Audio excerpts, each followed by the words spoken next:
In February 1947, British Viceroy Mountbatten abruptly declared India's independence within just 6 months, forcing a rushed partition. The Radcliffe Commission was given merely 5 weeks to draw new borders using outdated census data, with no consideration for cultural or geographical realities.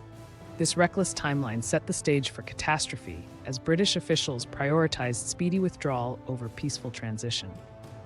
On August 17, 1947, Cyril Radcliffe's border was revealed, splitting Punjab and Bengal overnight.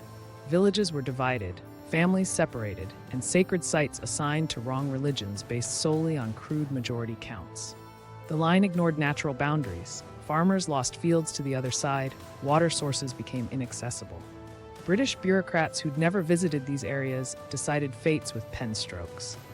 Within days, sectarian violence erupted along the new borders. Trains carrying refugees became death traps.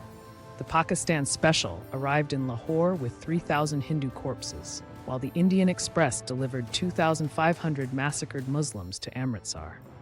British troops, still present but under orders not to intervene, watched as neighbors turned killers. Over 1 million would perish in this manufactured chaos. Partition created 15 million refugees, the largest forced migration in history. Survivors transmitted trauma to children through stories of lost homes and murdered relatives. Governments institutionalized the divide. Pakistan's Islamic identity versus India's secularism became political tools. The very concept of citizenship grew entangled with religious identity, poisoning future generations' worldview. 75 years later, the Radcliffe Line remains a fortified border. Kashmir is still disputed, with nuclear threats exchanged regularly.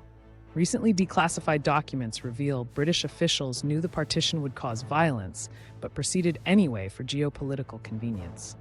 The bloodiest lesson of imperialism? That arbitrary lines drawn by distant powers can outlive empires by centuries.